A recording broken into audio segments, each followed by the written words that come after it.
everything in stock for both latest and ordinary Mazda and Ford.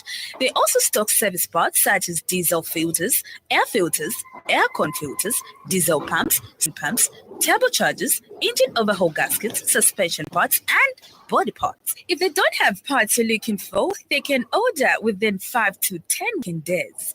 To top it up, Shuma Auto Parts also supply Maxxis tires and CST tires. Really? But where are they found? They are found on Chandram Sonda Road, Cruiser Auto Workshop in Lusaka. Call on 0979 192057 and 0960 747235. Email shumaautoparts@gmail.com. Shuma Auto Parts for all your genuine vehicle parts.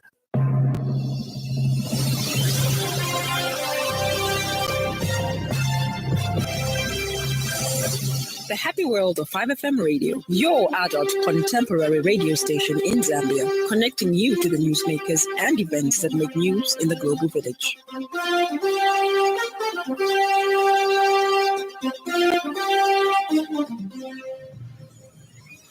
Good evening. This is the 5FM main news for 18:30 with Judith Mwabe. The headlines. The cost of living increases.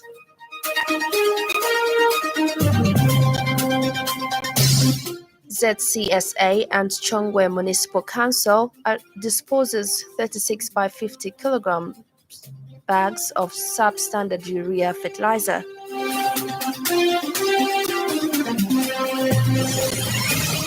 South African student killed by stray bullet. And now the news in detail.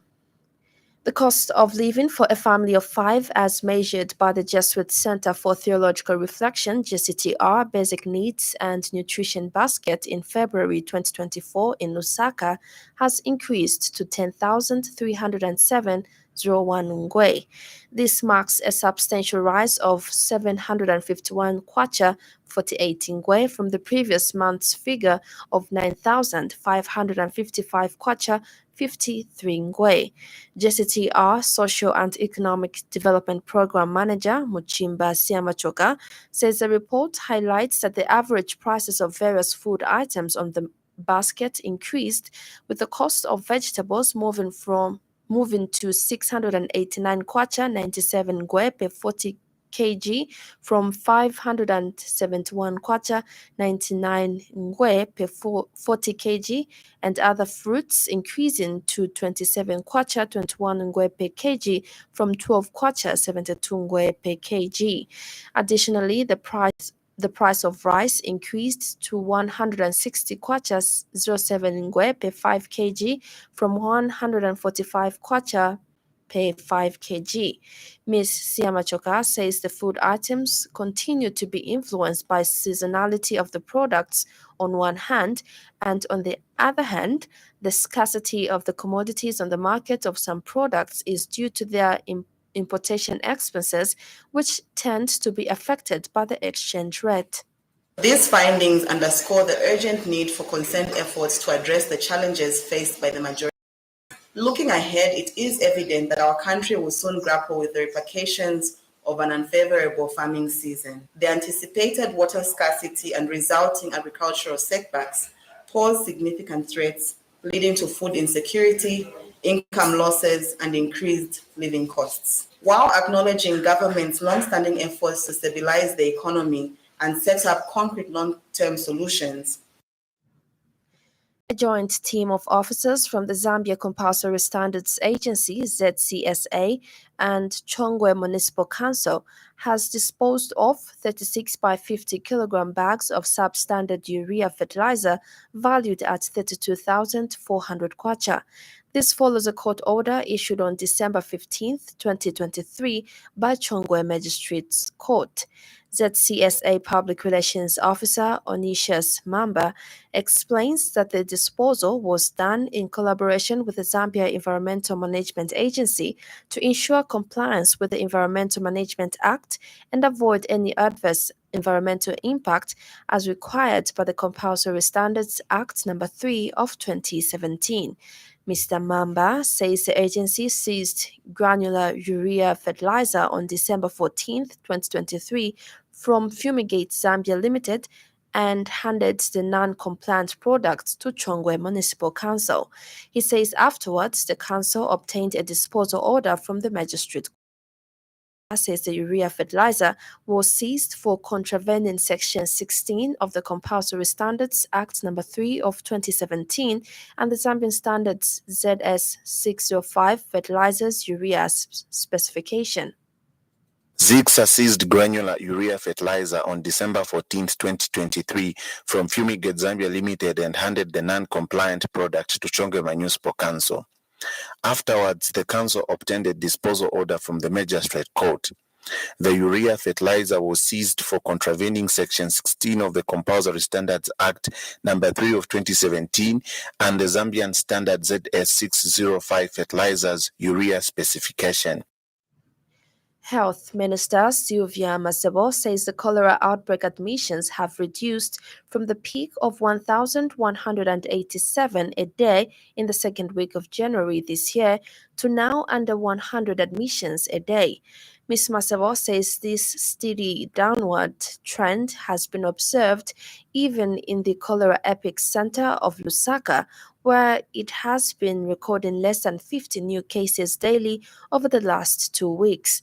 She says the marked reduction of new cases has been reflected by the witnessed zero admissions to the main and largest admission center, the Heroes Cholera Treatment Center, which has not admitted a patient for unprecedented. She says this was achieved through the teams assembled, comprising community-based volunteers, environmental health workers, nutritionists, biomedical scientists, pharmacists, laboratory nurses, clinical officers, medical licentiates, doctors, among others. The minister delivered a ministerial statement on the cholera outbreak in Zambia in Parliament today.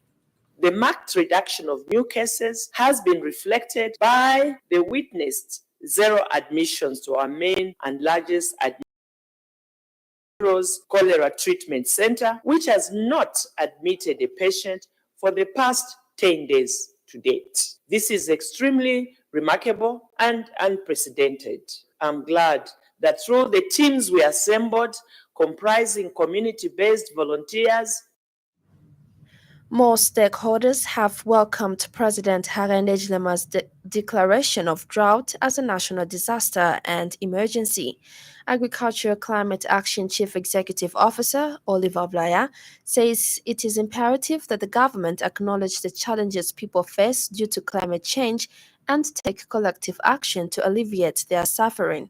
Dr. Blaya says the measures outlined by the president are a step in the right direction, but they are not exhaustive. He has encouraged experts from various fields to contribute their proficiency to address this crisis, and a significant portion of the president's proposed measures fall under climate-smart agriculture. Dr. Blaya has urged the Ministry of Agriculture and the non-government organizations in climate-smart agriculture space to proactively promote climate-smart agriculture, which includes water harvesting technologies, water management, and regulated irrigation through drippers. He says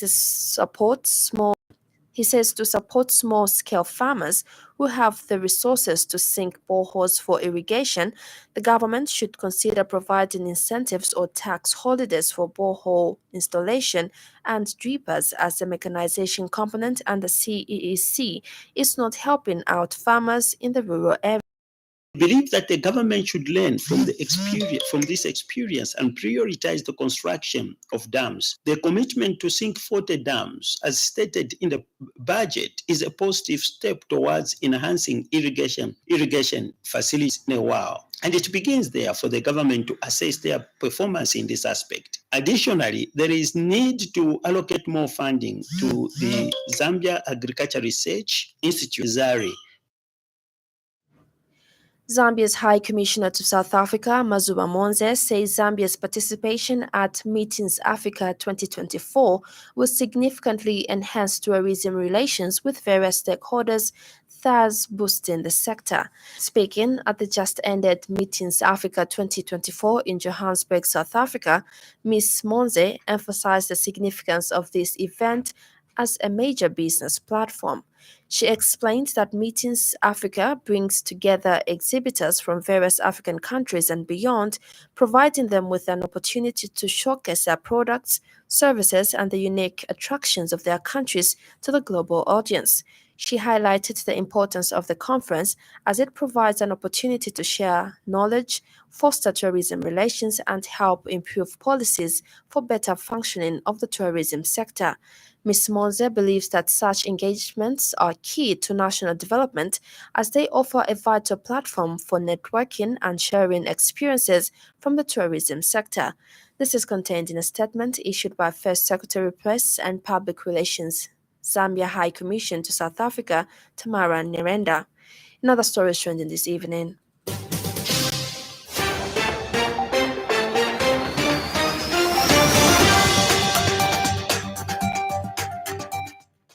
Vice President Mutalina Lumango says government is looking at all means to ensure that there is electricity distribution across the country during the drought situation.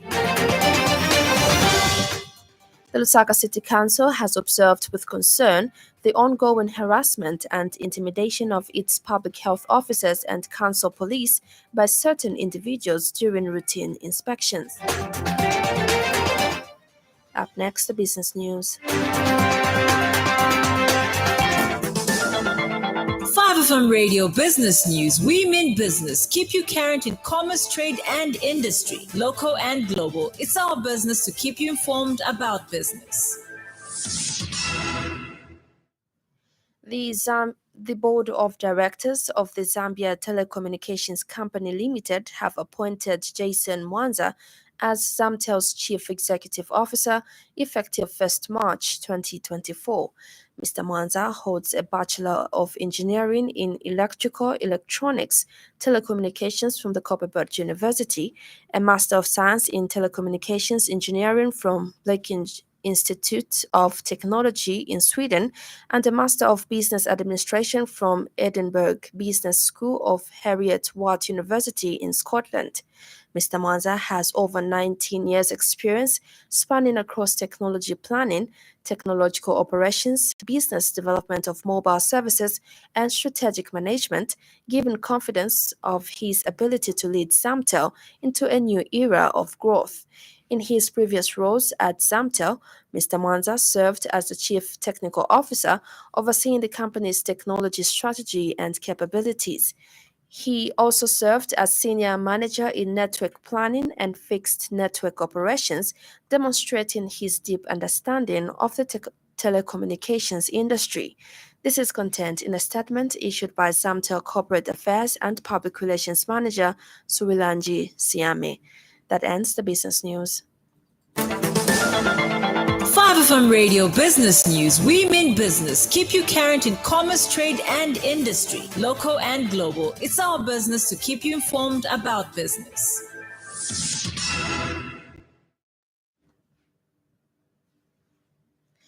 And now in foreign news. A university student has been killed and another seriously injured by stray bullets as gunmen shot dead two men in a parked car on a busy street near the center of the South African city of Johannesburg, police say. The students were hit when their bus was passing the scene of the shooting. No arrests have so far been made. Gun crime claims dozens of lives every day in South Africa, but witnesses to these killings in broad daylight said they were shocked by what happened. Here's Amanda from the BBC. The authorities in South Korea have raided the headquarters of the Korean Medical Association following a mass walkout by junior doctors. China has taken back 150 of its citizens who'd been trapped across the border in Myanmar and forced to work in scam centres. The German Chancellor has again said Berlin won't deliver to Ukraine the long-range Taurus missiles Kyiv says would help its defence against the Russian attack. Olaf Scholz said he would not support any decision that resulted in German soldiers becoming involved. Police in Germany have raided almost 100 premises across the country in an operation against the biggest German-language criminal online platform and made several arrests. They say the website, called Crime Market, was structured like a normal commercial platform, but offered criminal services, drugs, and detailed instructions for criminal activities. Iranians are voting for a new parliament in elections that are seen as a test of the clerical establishment's legitimacy. And finally, in sports news, England defender Eric Dyer has triggered an opinion to make his move to Bayern Munich permanent this summer to signal the end of his Tottenham career. Dyer, 30, joined Bayern on loan until the end of the season in January after he fell out of favour at Spurs. The deal included a clause which would activate a new 12-month contract at the Allianz Arena if he played a certain number of games at Bayern. Dyer's contract with Tottenham was set to expire on 30th June. And now the weather report brought to you by Classicon.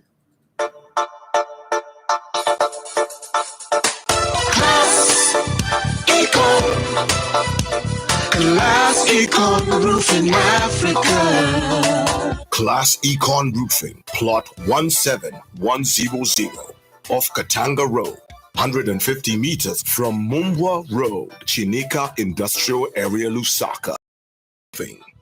Class plus economy. Class Econ. Class Econ Roofing Africa. Class Econ. Luapula, Northern, Muchinga, Eastern, Lusaka, Central and Copperbelt provinces, including the northern parts of Northwestern Province, are mostly cloudy, windy at times, and mild to warm with isolated rainfall over Luapula, Northern, Muchinga, and the northern parts of Eastern and Northwestern Provinces. The evening will be partly cloudy, windy at times, and mild with a chance of isolated rain and occasional thunder over the northern parts of the country. Southern and western provinces, including the southern parts of Northwestern Province, will be windy at times and warm to mild. That ends the weather report.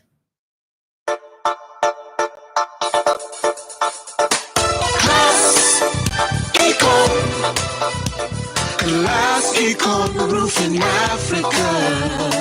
Class Econ Roofing, plot 17100 off Katanga Road, 150 meters from Mumbwa Road, Chinika Industrial Area, Lusaka. Class Econ Roofing. Class plus economy. Class Econ. Class Econ Roofing Africa. Class Econ. And that item brings us to the end of the news this evening. But before we go, a recap of the top stories.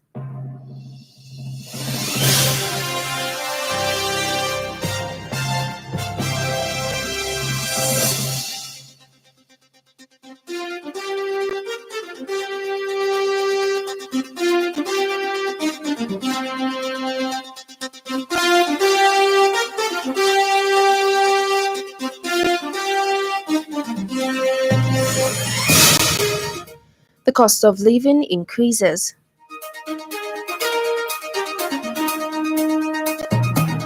ZCSA and Chongwe Municipal Council disposes 36 by 50 kilogram bags of substandard urea fertilizer.